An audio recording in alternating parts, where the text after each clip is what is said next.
Ayo, ayo.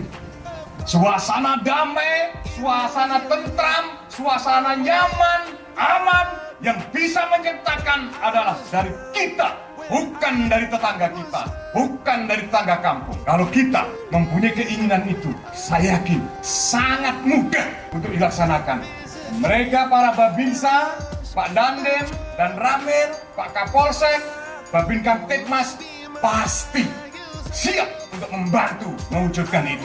Kebahagiaan bukan hanya masalah harta. Kebahagiaan banyak berbicara di hati dan rasa. Mari kita sama-sama berjuang untuk menciptakan rasa aman.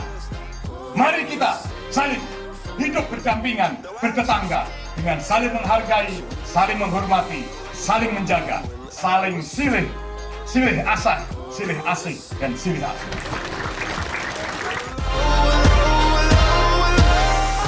Kita jaga kampung kita sama-sama ya. Supaya enak lah, nyaman ya. Aman.